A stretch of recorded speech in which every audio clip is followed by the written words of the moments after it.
All right. Okay, let's see. 121 minutes, 4:35. Could have nailed your girlfriend tonight, bitch. All right, you ready? 3, 2, 1, live. Welcome to another edition of a live and kicking on location on YouTube. I am Leesa Marie Benz, your hostess with the mostest, and I'm so excited to be here at the beautiful Joke Factory with Artie Fletcher. At the La Playa Hotel. At the La Playa Hotel, yes. 2500 North Atlantic Avenue, as a matter of fact. Daytona Beach, Florida. That's right. And Artie, I saw you recently. That's why I'm here. Thank you, by the way, for keeping your promise, because you told me months ago that you would do this. Yeah, I didn't think you'd follow up on it. Okay.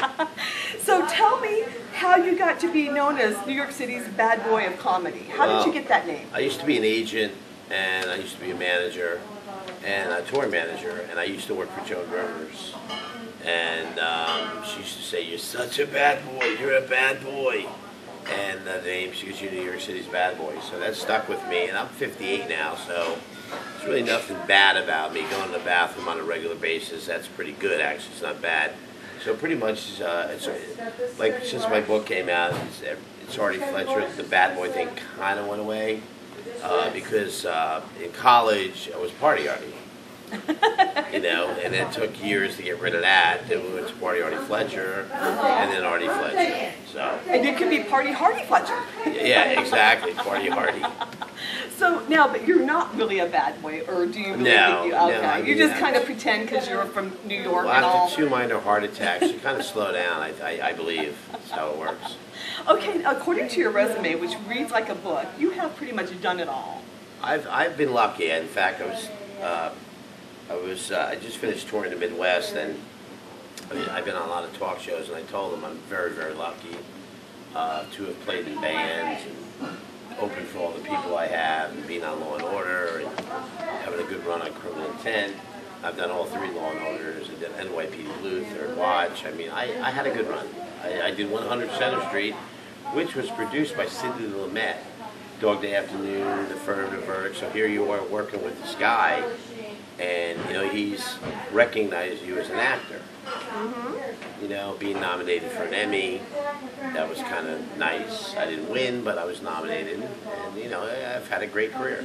Well, and so out of everything you do, which you do radio now also, and here we're at the wonderful Joke Factory. Yeah, it's a franchise that I'm partners in. And they're located, you have 4. We actually have 5. We have Evansville, Indiana. We have High Point, North Carolina. We have Memphis. We have, come on, Artie, Rochester, Daytona. But we're opening up in Duluth, Minnesota. We're opening up in St. Louis, Buffalo, Williamsburg, Virginia, Albany, Rye, New York,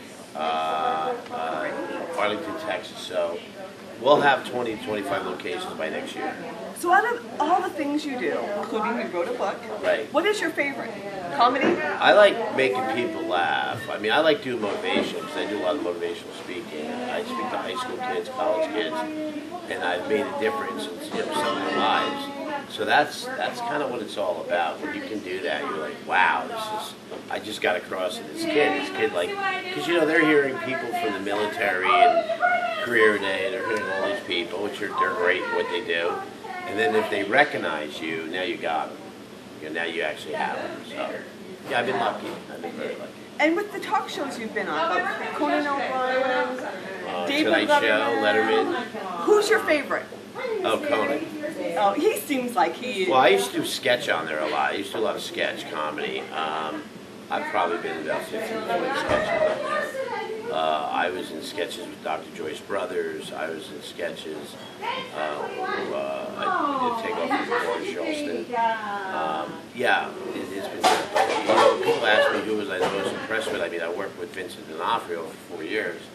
But I probably was the most impressed by, I have to say, Sidney Lumet, Dog Day Afternoon, The Firm. I mean, the guy's a genius. He's like the Scorsese or Spielberg of New York. You know, he's just Oscar winner, you know. Now, is there anyone that you've met that you were surprised, unpleasantly? That you had high expectations? You know, I don't. God, I got to work with Danny. There's a show called Sullivan and Son on television with Steve Byrne, comedian Steve Byrne. I got to work with Danny Bertuno. He used to be on The Wonder Years. He played the father. Oh, yeah. Well, I got to work with him for a while on, we did a pilot called Thought Crimes. So he was just hands-on. He grabbed me and said, okay, we're doing this, we're doing that, we're doing this. So yeah, that was kind of, and yeah, he kind of threw me for a loop. Then when I did NYPD Blue, meeting Dennis France was kind of cool. He was, there was a couple of scenes where he had to rough me up and push me and shake me. It was starting to piss me off a little bit, actually, because I wanted to hit him after the 5th time, but it's how it works. But yeah, and the Kim Delaney was kind of cool on the show. So yeah, there's been some great experiences, and there really hasn't been anybody I hate. Well, that's good. Yeah. That's good. Now, when it comes to your comedy act, how do you get your material? That's everyday life, marriages, dating. So everything you're talking about on stage really happened? Well, yeah, I mean, I do elaborate a little more or exaggerate, stretch, maybe. yeah, yeah. I mean, talking about being married 3 times, talking about my children. Like I have 2 daughters. There's no way I'm paying for 2 weddings. One of them's got to be a lesbian. Stuff like that. I mean, that's not real. It's well, just so part of your act. So you have to pay for 2 weddings then. Well, you came to see me, and you saw the audience. Okay, that's what I do. Okay, and now I'm going to be in a 140-seat club. Okay, I just came off tour. I was on tour with a Little River Band, doing 3,500 seaters, 4,000 seaters. A little different. Okay, so the people that come to see me in clubs are paying good money to see me in clubs, and they know there's no holds barred. As you and your girlfriends learned that the night you saw, you're like, oh my God. Yes. That's why people come back. You had some groupies here, and we want to be the blonde groupies. Charlie, we can be your Charlie's Angels. There you go, Artie's Angels. There you go. Artie's Angels, cute. And remember that heckler? Oh, honey, I've been 28 years of doing this. It's just another city, another day. I would never heckle. In fact, that's my resolution. So now, is there anything on your bucket list that you still want to do that you have not? Yeah, I'd like to go to Australia. I was supposed to go with my dad. He died about 15 years ago, so we never got to do that. But I always wanted to write a pilot, and I did. I wrote a pilot called Waitress Wars, and True TV just paid to develop it. We just finished filming in New York, Staten Island, and in Long Island, and Jersey. Hoboken, New Jersey. It's what happens in restaurants, Greek diners, the fighting, the yelling, people can't speak English, no one understands you. I mean, it was just out of control. And a guy named Sam Mango, he was the one of the producers on it. So there's some heavyweight people, involved with it. And True TV is supposed to air it in June. So we'll see. Well, it kind of sounds like Hell's Kitchen. No, you'd have to see it. It's just really, really funny. You have waitresses fighting with busboys. Say, you're stealing my tips. Waitresses fighting with other waitresses. You're stealing my regulars. Them arguing with the owner, the cashier, the owner's wife. I can't understand you. Don't speak English. I mean, it just, the array of characters you get out of it, it's not scripted. It's just incredible because, again, Duck Dynasty is not scripted, and it's the #1 all-time reality show. So, I mean, my idea was way before that, as far as being real, no script, no writers. Wow, so that really can happen. Oh yeah. I mean, I didn't get a big deal, but I mean, they put up $100,000 to produce it, so I'm pretty happy with that. Yeah, well, you should be.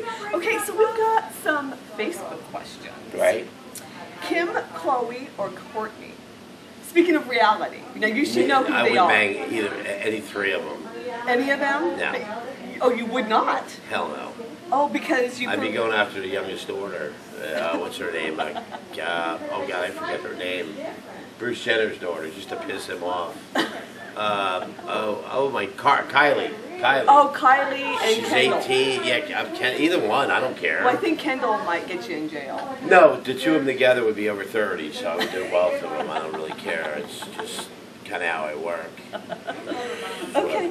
And do you prefer blondes or brunettes? Blondes. Definitely. Yeah. Depending what time in the morning it is, it's last call. I don't know. And we all know that you like boobs, cleavage. Yeah. I'm a rack man. What about the legs? Oh yeah, legs are good. I need legs too. Yeah. Okay. It's usually dark anyway. It doesn't really matter. And someone asked if you do boxer briefs or do you prefer commando? Boxers. So I need to let the boys breathe a little Johnny bit. and the twins? Yeah. Yeah. I bring my bat and all balls, but anyway. So real quick, tell us a little bit about your book.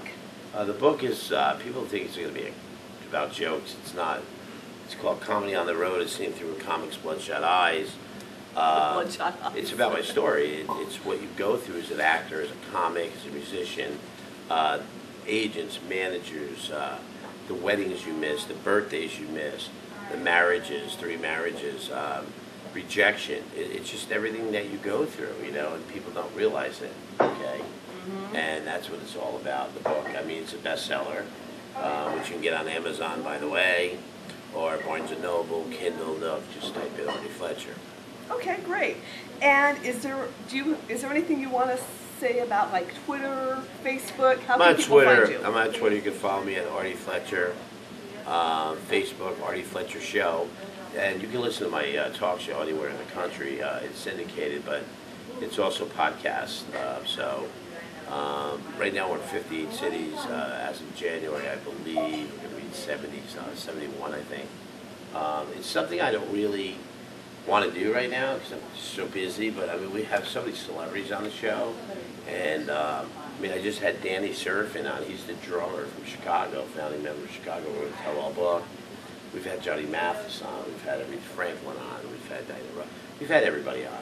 So that's kind of what I like doing because when you interviewing people and you know what you're talking about, it kind of helps. Yes, definitely. It kind of helps. But the book, coming out during a recession, depressed cities. I did a 130 city book tour, which just wreaked havoc on me. Kicked the hell out of me, actually. It sold. It's over 100,000. I think it's 130,000 right now, 137,000. It should have been over 500,000 if the economy was better. I think it would have. For the book, I did get on Good Day New York. I got on Fox and Friends across the country. I was on Howard Stern, of course. My publicist, by the way, Cynthia Warner, is incredible. She did a great job on it. And my manager is actually from DeLand, Florida, Maurice Starr. Wow. New Kids on the Block, New Edition, Boys to Men. He's been managing me for 3 years. He got me the book deal, and I did a DVD right here at De La Playa last Labor Day. Last year, 2012. That's out. You can also get that at nycbadboy.com, which you can get my CDs, shirts, and all that other stuff. But yeah, there's a lot of stuff going on. Yeah, well, you stay very busy, and I'm so honored to have you on my Live and Kickin' show. I love being here. And I like that you are a man of your word, because you did tell me when I was here before that you would do this for me. And so many people suddenly don't return calls, but Artie did. I want to tell everybody out there I owe my career to a guy named Jack Woolite. And if you're out there, look him up, jackwoolite.com. He has given me hope and dreams. I watched him, a young man from Virginia with some talent, make it in this business and be happy. Jack Woolite. Woolhite. WILLHITE.com. Great. I got to plug my friend. Absolutely. Definitely. And I'm not gay, I just had a plug. Not that there's anything wrong with that. No, of course not. Okay, so, and you are, if what people want to find out where you're at, how do they find you? Just go to nycbadboy.com, go to artiefletcher.com, either or. And, jokefactorycomedyclub.com to find out where we're opening in a city near you. You want to do that. You also want to check out, especially Daytona. Daytona's got some great acts. Jack Woolhite will be coming back here. Darryl Rhodes is coming in here. Gary Conrad, who's on The View, he's been on Opie and Anthony. He's a great hypnotist. He'll be coming here. The Disgruntled Clown was here. He did really well. Keith Purnell's going to be coming here. In Living Color. He looks like Michael Jordan. He's here in January, I believe. So, yeah, there's some really great talent coming through here. We're trying to keep the door charge reasonable, drinks reasonable, and just bring back. That's our whole theory on the joke factories, because we have 2 franchises, but most of the properties we own. Oh, yeah. So we don't have rent. You don't have rent, you don't have electric, you don't have any utilities. You put it all back in advertising. So we do TV, radio. We feed all our comics. They get to drink whatever they want. They stay at a 4-star hotel. So we try to go a step, above than the local chains. And that's great because, to keep your comedians happy, they're going to deliver a better show, especially with the good booze. It's a theory. Is it true what they say that comedians all have a bad experience from their childhood? Have you heard that before? Yeah, some have, or they're mentally depressed or mentally challenged. But you know what? So do songwriters and singers, and so do poets and screenplay writers. It's the way it is. Everybody has a story to tell. Yes, and yours you can find in a book. You can find in the book. Yeah. It's Comedy on the Road. It's seen through comics, Bloodshot Eyes. My ghostwriter is a guy named Dan Midori, who is an incredible writer. I wrote the outline. I wrote the book. He just made the stories funny. Great. Yeah. Well, what more can we say, huh? We pretty much said it all, really. So thank you so much for being on Alive and Kickin' on location, Artie Fletcher. Be sure to watch all my shows by going to www.youtube.com/Leesa Maryland. That's Leesa, because I'm so unique and I'm a Yes. party. So anyway, thank you so much for being on the show. It was a pleasure being on the show. And we are thrilled to have VIP seats here for you. We'll Yes, get a you'll little be bit at of the material show. if you want. And remember, people, do me a favor, Jack Woolite, please. I'm trying to keep the kid in the business. Buy his stuff online. The guy printed 25 CDs. He's got 32 left. Please help him out. Jack, yell out and say hi to everybody. Hey everybody. That's good for him. He's in a restraining order. Very talented. Good talent. There's not many talented comics out there. Jack goes, "Why'd you book me?" I go, "You got a newer car." So that's how it works. Thank you. Good night. All right, thank you. And remember to act as if you have become the person you want to be. That's my new slogan. And laugh your problems away. Right, Artie? That's what I'm saying. Thank you. Good night. God, my diaper's full.